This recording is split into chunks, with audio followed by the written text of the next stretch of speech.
Hi, everyone. Welcome to this month's webinar. So glad that you could join us today.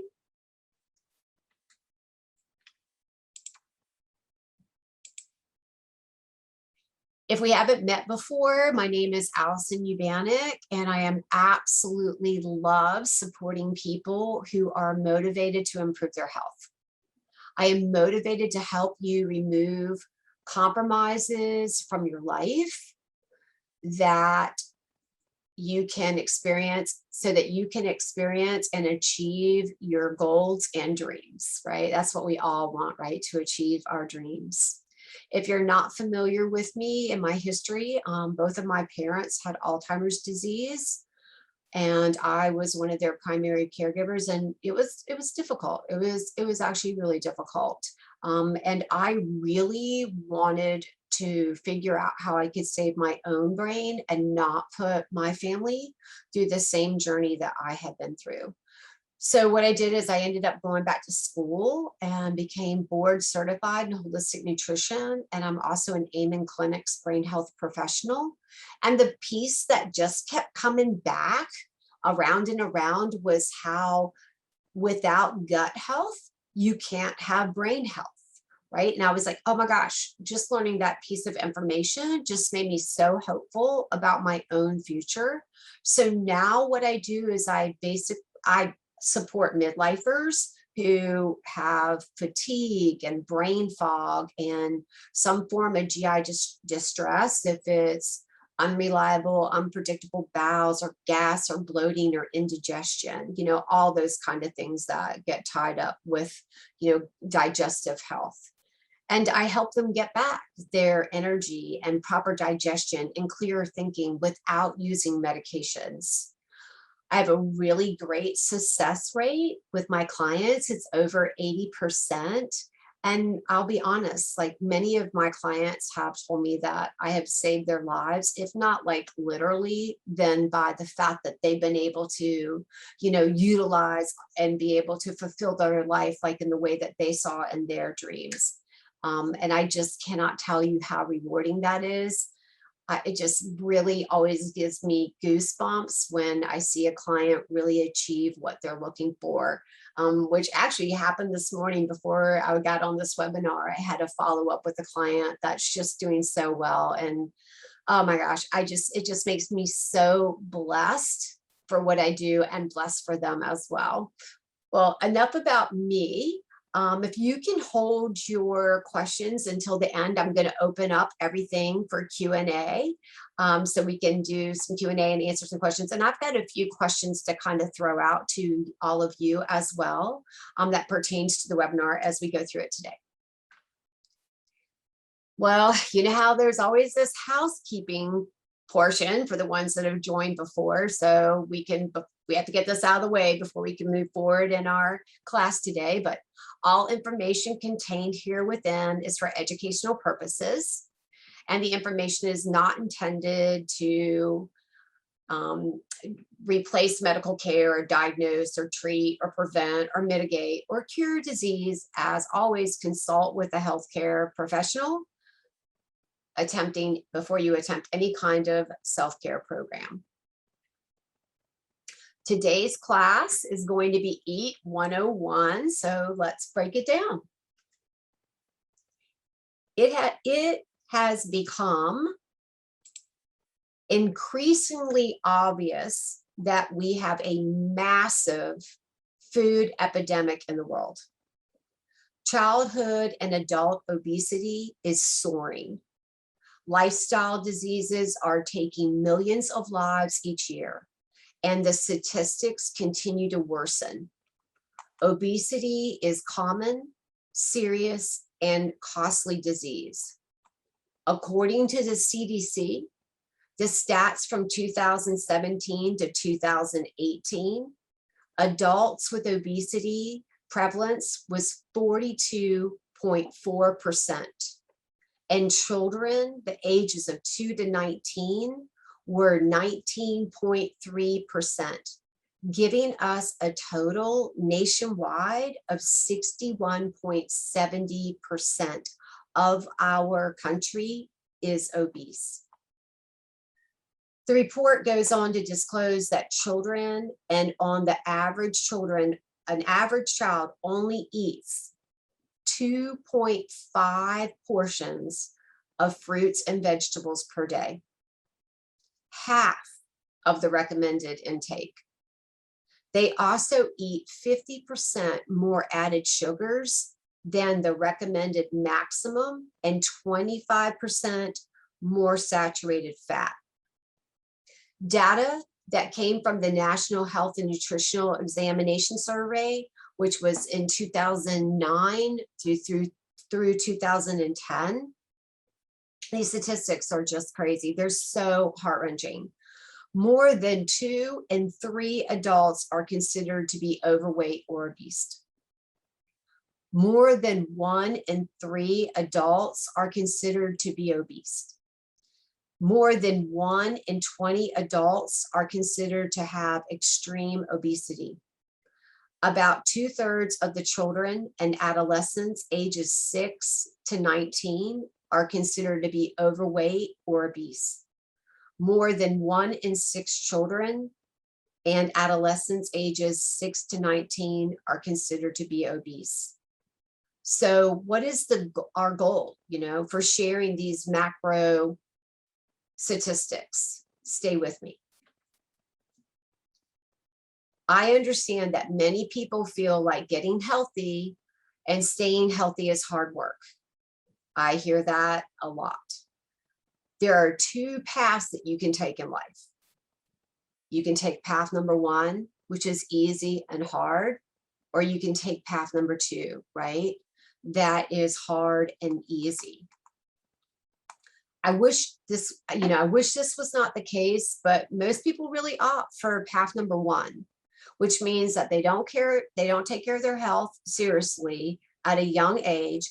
And then as they age in life, right, and things get more progressively more and more difficult once they start reaching those ages of, let's say, 40s, 50s, and 60s, they really begin to start to lose their health.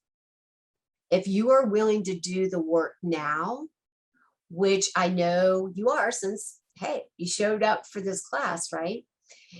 It might be viewed as hard work, but it's really my goal to teach you how to make this an enjoyable, easy process where the outcome of taking personal responsibility for your health will be so worth it.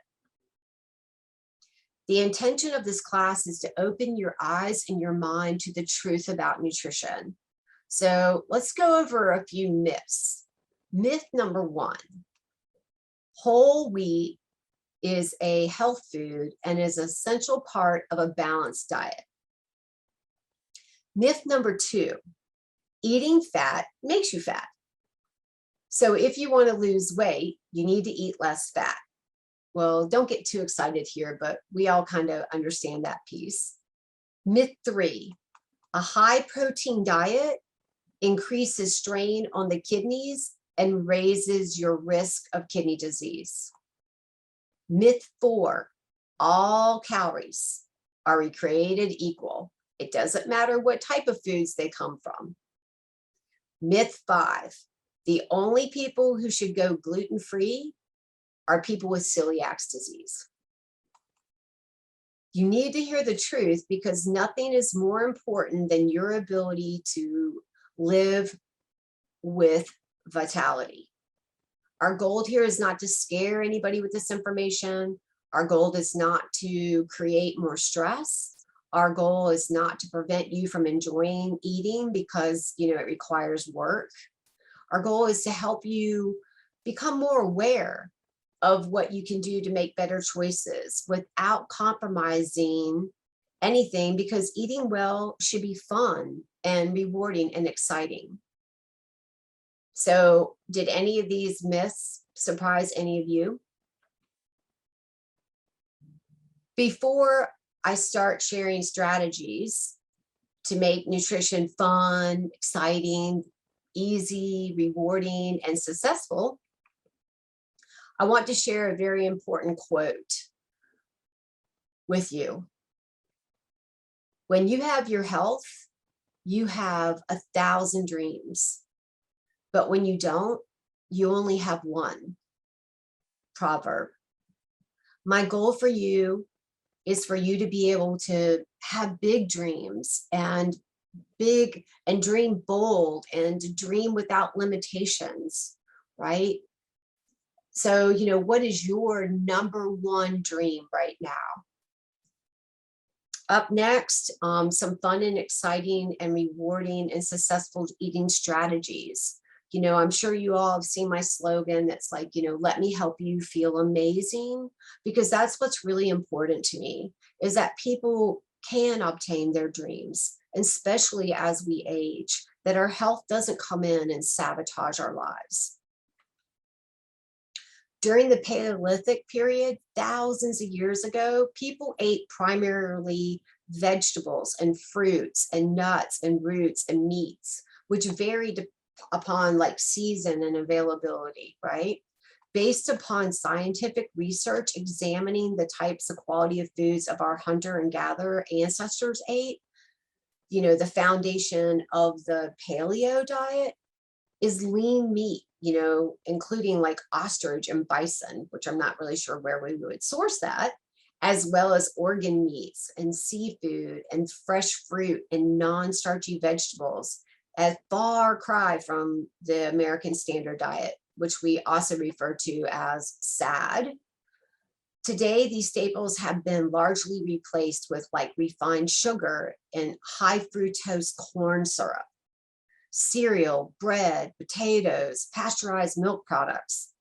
Most people eat a much narrower selection of fruits and vegetables and roots and seeds in lesser quantities than the caveman ancestors did. A study by researchers in the University of California had, and I love this study, you guys are going to love this, had out of shape volunteers eat a paleo diet for 2 weeks, 2 weeks.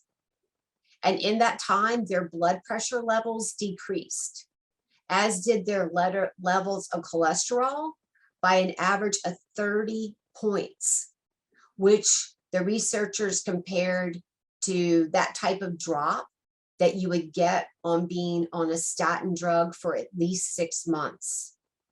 And their levels of triglycerides also improved. So if you're wondering what you should and shouldn't eat, here's a basic list of what you should eat. Grass-fed meats, organic preferably, right? Grass-fed meats contain more omega-3s than just regular meats.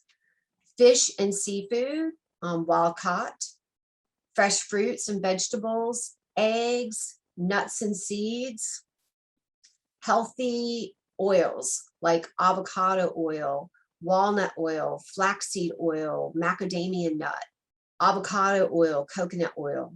Those would be some of my favorite choices. But things that, what about what you shouldn't eat, right? Like what shouldn't be part of a staple of your diet? That would be cereal grains, dairy, refined sugar, potatoes, processed foods, salt, refined vegetable oils.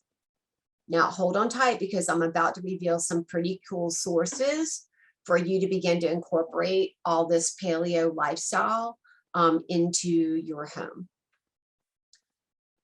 Okay, I'm going to state the obvious for a moment, but sometimes the obvious is the things that we most overlook.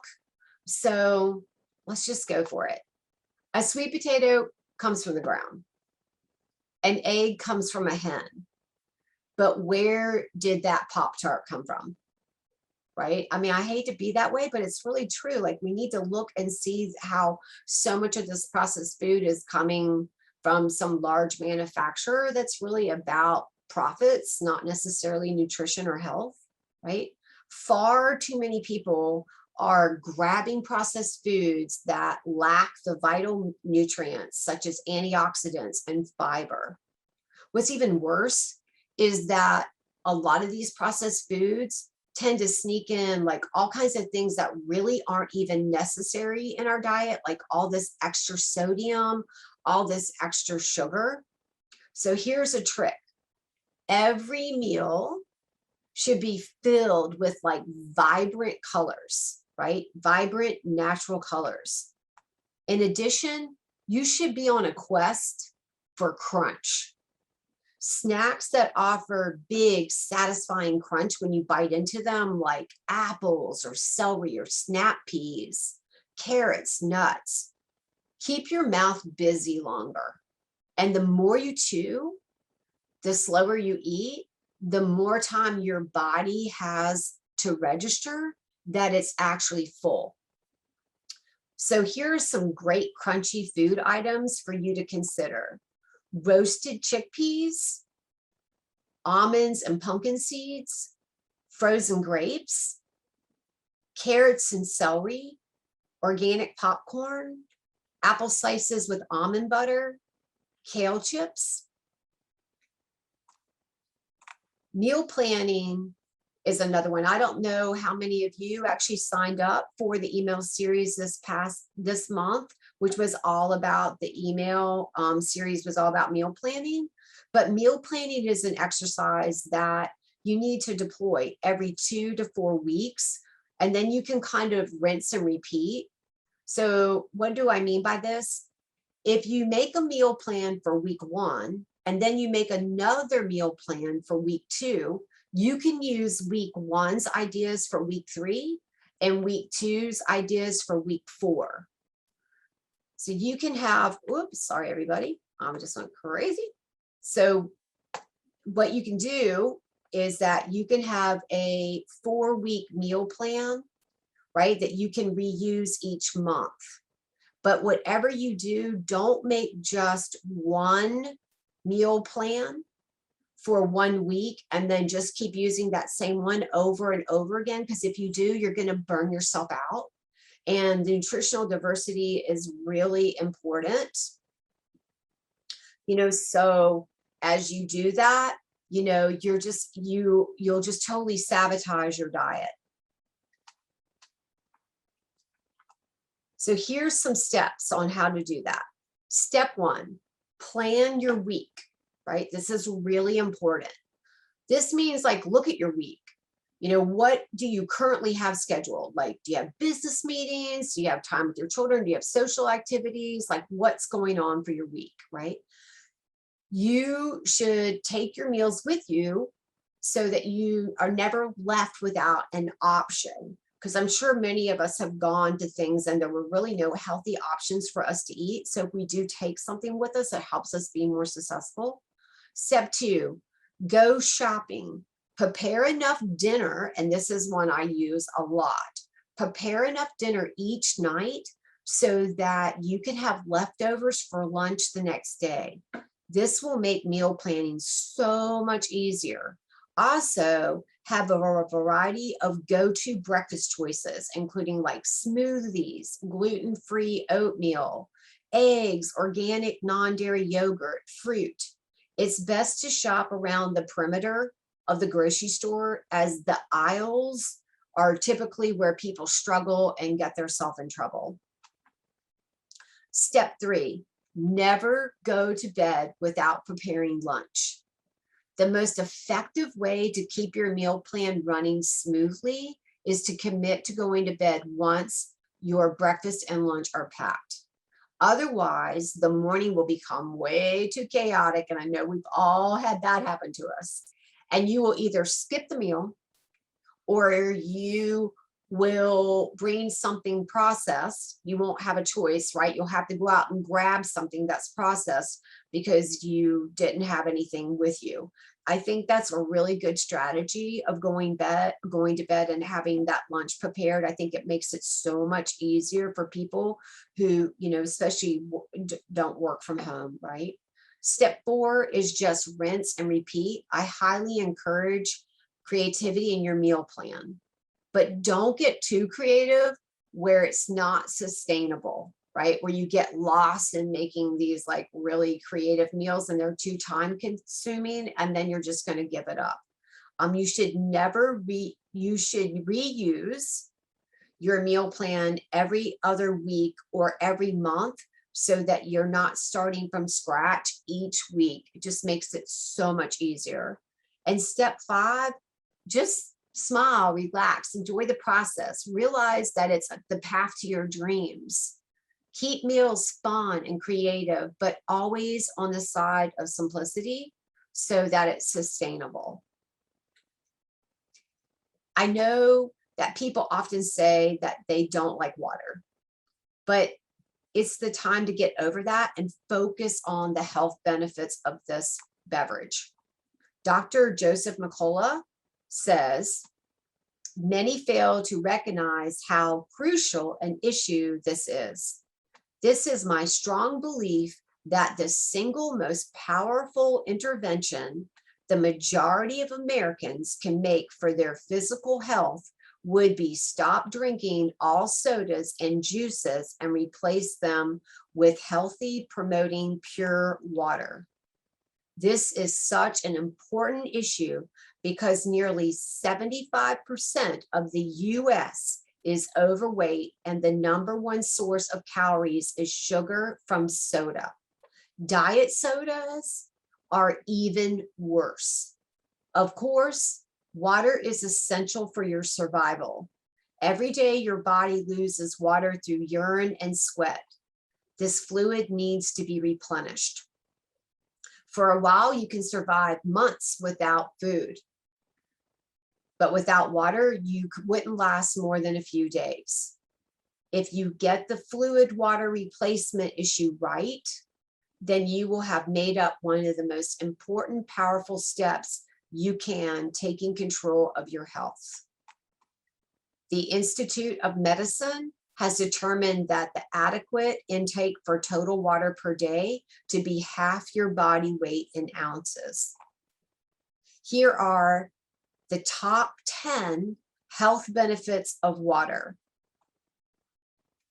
Relieves fatigue, improves mood, treats headaches and migraines, helps digestion and constipation, aids in weight loss, flushes out toxins, regulates body temperature, promotes healthy skin, relieves hangovers, and beats bad breath. For some reason, if you're still battling with consuming water as your newfound beverage of choice, then I'm going to recommend that you add some fresh fruit or fresh herbs or vegetables or a combination of all of those to enhance your water flavor. But please don't go down any of that sugary beverages. This is such an important step for overall health because empty beverage calories are just that, they're empty. If you struggle with fatigue and low energy on a daily basis, your body is telling you it's time to assess your health and lifestyle choices. Drinking sugary energy drinks is not the answer to chronic feelings of weariness and lack of energy. What if I were to tell you that there are so many alternatives to this stimulant that last, taste great, and are extremely healthy? Welcome to the herbal tea movement. Let me share you some cold, hard facts about energy drinks, which I don't think any of you that are on this class today are energy drink drinkers, but I do see a lot of people lean on those to make it through their day. Really interferes with your body's ability to use water and promotes fluid loss. It raises your cholesterol. It sends your insulin levels out of control. It contributes to rheumatoid arthritis and stroke, damages your blood vessels, and increases your risk of heart disease. Okay, so are you ready to swap out this habit for the new habit of herbal teas? I hope so. Herbs and spices will come to be your new best friend in the kitchen. And if anyone who knows me knows I love spices, I have tons of them. I just couldn't even survive life without them. They can be used in so many different dishes and are perfect for lending an otherwise really bland, food without adding any calories to it, like without piling on extra calories. You can use these herbs and spices to really make your food taste great. For instance, like, let me give you an example, right? Sweet potatoes can easily be baked into fries and then sprinkled with some cinnamon on top for like a healthy, sweet, snack or side dish, right? Adding fresh herbs like dill or parsley to your steamed vegetables is also a great way to enhance their flavor. Quality herbs and spices provide a distinct and flavorful to prepared foods, right? To incorporate them and try to incorporate them as much as you can in your meals. Besides the fact that they are a wonderful source of antioxidants. Great ones to try: basil, chives, cilantro, mint, oregano, rosemary, sage, tarragon, thyme. I mean, those are such easy ones to use. Rather than repeatedly rely on the same spice like over and over again, expand your flavor horizon. So kind of step out of your comfort zone. Try some of those less common herbs. Give them a try and see what you think. Things like curry powder, right? Adds great depth and flavor to like roasted vegetables or soups or stews. Herb de Provence can be used in marinades or rubbed on meats or fish or added to soups or grilled or sauteed veg, right? You can also use that to flavor sauces. Star anise can be combined with cinnamon, grated ginger, and chopped scallions to poach chicken. Toasted Nalgene seeds, which you see in Indian and South Asian dishes, works really great with like lentils or stir fries or curries. But just by adding like a dash or a sprinkle here and there really can add some excitement to the process. And you know what? It's actually going to make you feel like you're a real chef as you experiment with your great creations that I know that you can make. Okay, so I admit that this strategy might be slightly intense, but it's worth it because once you start eating the right foods, you will want to experience even more to make the healthy food choices get even more exciting. So consider putting this one on the back burner if you're just getting started. But one thing that will inevitably happen as you start to make more healthy food choices is that you will be in the kitchen more often. And so why not make the kitchen a place a ton of fun? Anything that helps you prepare your food more efficiently with more excitement is encouraged. So I would suggest that you assess your household needs and determine what would benefit you the most. For example, purchasing a new grill is generally a worthwhile investment. Quality protein can be a staple of your diet, and preparing it on a state-of-the-art grill will, help you keep smiling over that open flame. Additional ideas that might be helpful is like a slow cooker for making delicious meals in advance, or the Instapot. A really good blender, a high-speed blender, is so worth its value in gold. To help you like whip up your smoothies. You can make soups in it. You can do all kinds of things. I really, if you don't have one of those, highly recommend that. And this is a really good investment as well. Like, splurge, make that investment on a good quality chef knife, because it will make slicing and dicing so much easier if you have a quality knife. Cooking with the right tools will ensure healthy food is prepared correctly and tastes great. So one of the biggest make or break factors is sticking with your healthy eating plan. Your healthy food choices should never get stale, and instead should keep you eager and excited to consume high quality, nutritious foods. I always recommend that you make this a team effort so that everybody in the family gets involved. And, if that doesn't work for you on a weekday, I can totally understand that, but at least on the weekends, get everybody involved in helping make the food. Plus you're teaching a really good skill to your kids as well. The perfect way to deploy this is to have like each member of your household write down 3 of their top favorite meals, right? And once that list is aggregated, I'm sure you're going to see things like pizza or ice cream or chicken fingers, right? Or something like that. I want you to Google that item, and I want you to use the word paleo with it as well. And I promise you, you will be pleasantly surprised on what kind of recipes come up.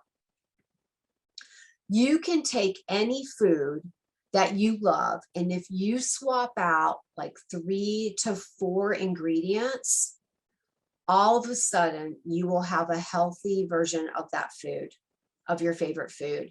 It's really a lot easier to do than what you would think. I know that I just shared a ton of information with you, and there is probably 2 emotions surfacing right now. One may be excitement, the other may be overwhelmed, and both are really great emotions. Your excitement will drive you, and your overwhelm will force you to take this process very seriously. Eating healthy is a staple of a high quality lifestyle, and is something to put time and energy into, as side effects include more energy, improved self-esteem, and amp up your vigor for life. If you feel like you need support on this journey, I am always happy to help. I love guiding people who are ready to take their life to the next level. Thank you so much for taking the time to experience my class today. I love sharing this topic with people who are eager to transform their health, and this group's been great.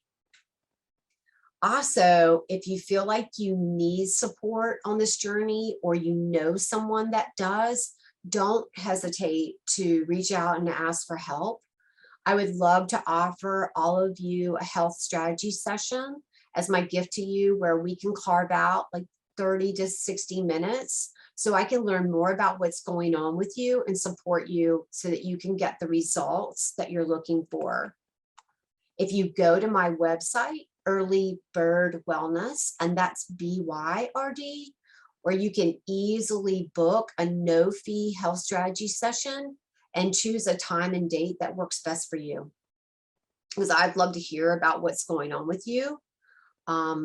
Also, stay tuned for more of my free giving back to our community health education series. Be on the lookout for email invites, because what's coming up for September is I'm doing another Facebook group challenge for those that have done that one before, and it's going to be on plant-based diet, and that's starting September the 8th. And my next webinar is September the 22nd at noon, leaky gut solution, if that appeals to anyone. Thanks again for joining today. Health and happiness, everyone. And let's open the floor to Q&A and open chat. Any questions anyone has, or I have some questions for you. So if you want to go ahead and unmute yourself, that would be great. Thank you, Allison. You're welcome.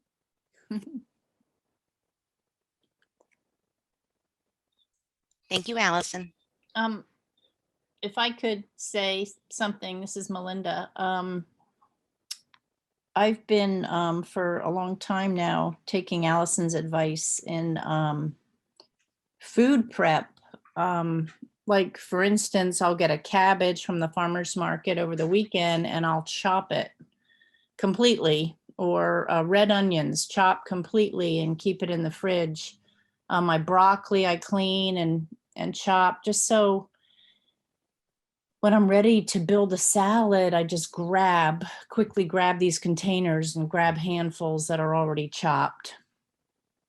And it really makes such a difference in eating well. Melinda, I know that you are a rock star when it comes to food prep. And so what do you see like when you do that? Like when you chop up that, you know, if you chop up that, let's say you chop up that cabbage, how long does it last in your snap? I think you use a lot of snap lock containers. How long do you feel like that lasts? It lasts weeks.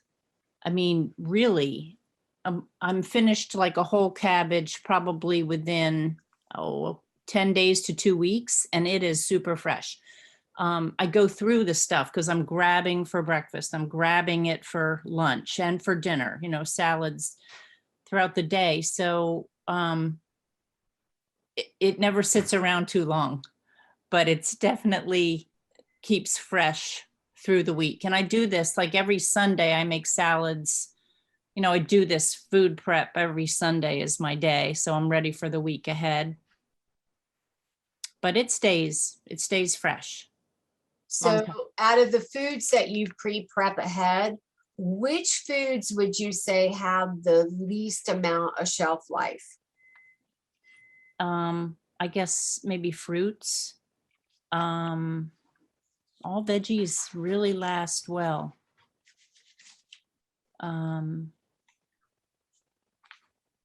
Maybe fruits. So I make sure, you know, I'm eating them within 5 days. Like strawberries, I'll cut up. I'll cut all the strawberries up. Peaches, I try to eat within like 4 days. Yeah. The veggies seem to last a long time. Yeah, because I have some clients that are, you know, they're single ladies or single men. And, you know, that's the piece that they struggle with is like buying the fruits and vegetables and then having them go bad before they're capable of even eating it all. Yeah. So maybe by going ahead and processing it and putting it in those snap locks would actually extend the life. Right. Yes. And like I feed 3 people at home. So I'm preparing more food ahead, you know, more quantity of certain vegetables. So maybe if those people just did a lesser quantity. Like I tend to fill my glass container of red onion, but you know, with maybe 2 or 3 red onions. So maybe if those people only used 1, smaller amounts, and taking time to do it, carving out a day, whatever day is convenient during the week or the weekend. I do mine on Sunday afternoon in preparation for the week. It just makes all the difference. Yeah, I think that also makes it easy to like, even if you to make your lunch in advance the day before, or even if you did do it that morning, if it would be easy to throw stuff if you already had it prepped up.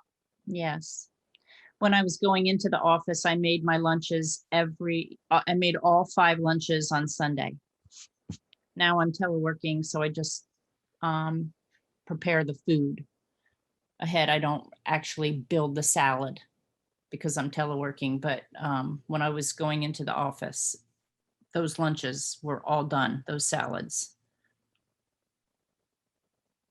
So, Yeah, yeah. I think that's a really important strategy. You know, I think it makes it so much easier because I mean, you know, I'm human as well. It's so much easier for me if there's leftovers, Mhm. you know, than it is for me just to cook for just me.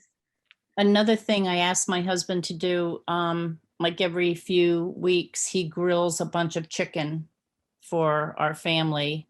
And then I freeze them into like servings of 3 in the freezer. And then I just have to grab these bags of chicken out of the freezer. But preparing that meat kind of in bulk, It's like 12 pieces I cook.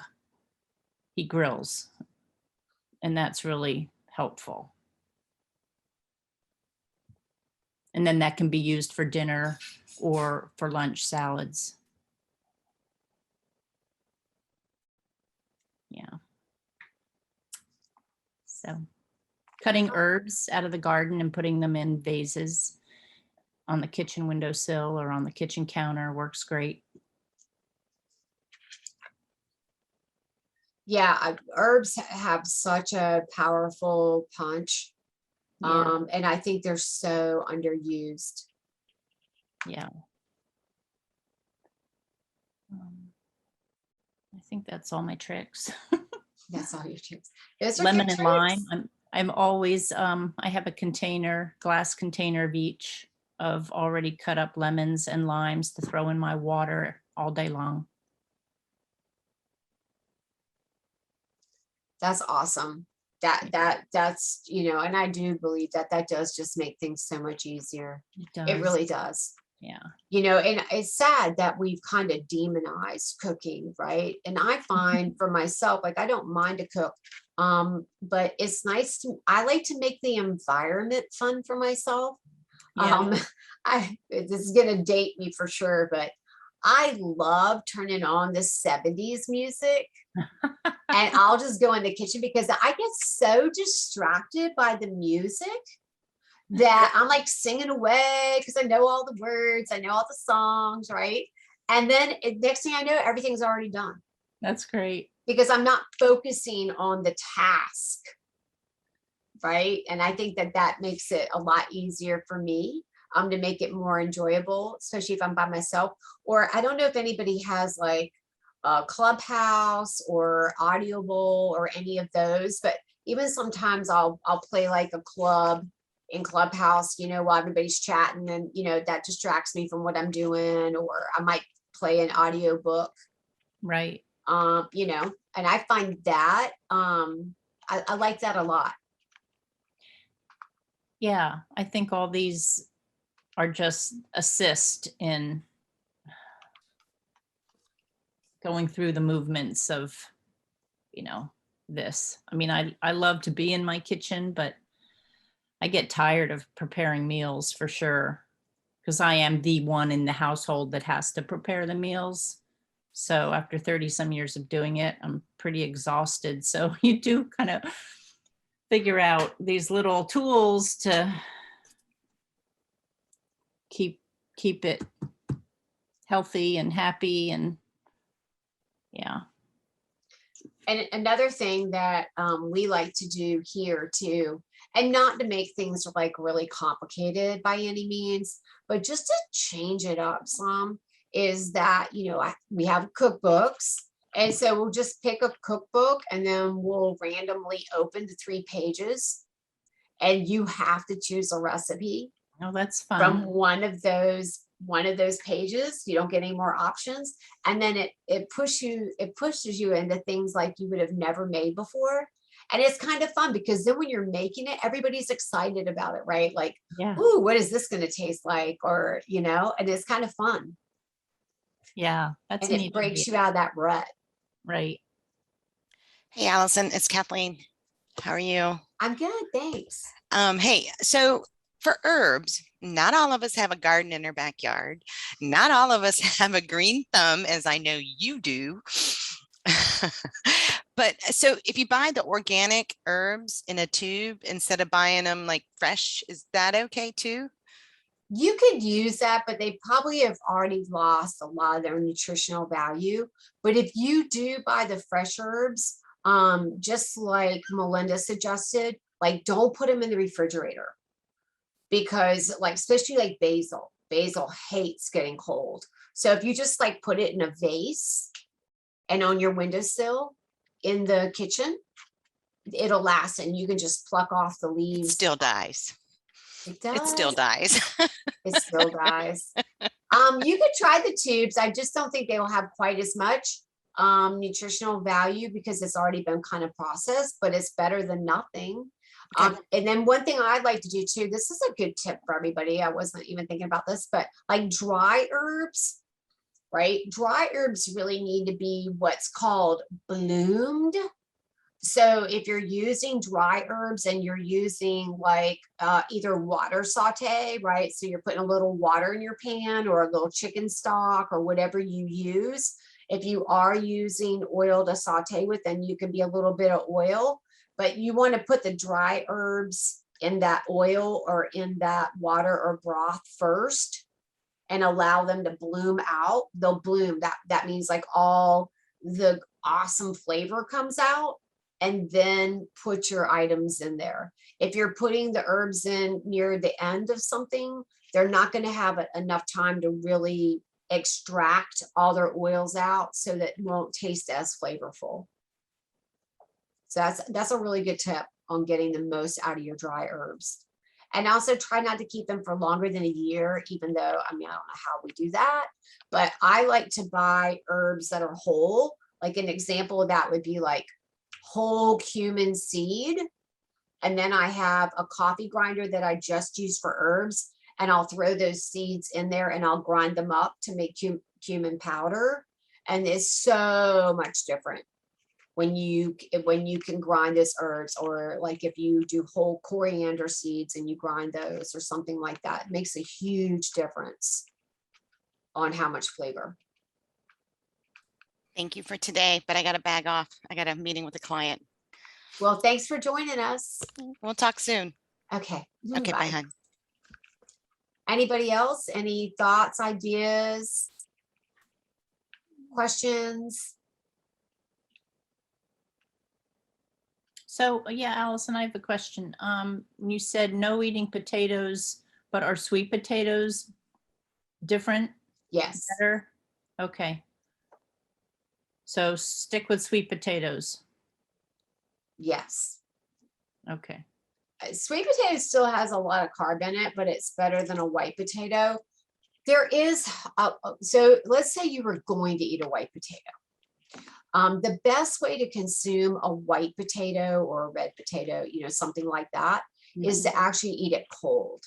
Okay. So, because once those starches crystallize in it, it becomes a resistant starch, which means your body has to work really hard to break it down. And when that happens, your body has to burn a lot of calories to do that. And that resistant starch also feeds the good bacteria in our microbiome. And so that, if you looked at it that way, that would be a great choice. It's just, I think potatoes have just become such a huge staple in so many people's diet. You know, it's either mashed potatoes or boiled potatoes or French fries, or, you know, like there's potatoes numerous times during the week. And I think if you rely on any food that often, you know, it could be problematic, but having that cold, so like think potato salad. Okay. So cook it but then eat it cold. Yep. Okay. And then it's a resistant starch and you'll get more from it. Okay. Thank But you. if somebody told me, hey, I'm on a weight loss journey, then potatoes would be out, because the carbs are just too high. And there wouldn't be any, you know, for weight loss, we have a specific range of carbohydrates we need to stay within. And the potato just wouldn't allow that to happen. Okay. Thank you.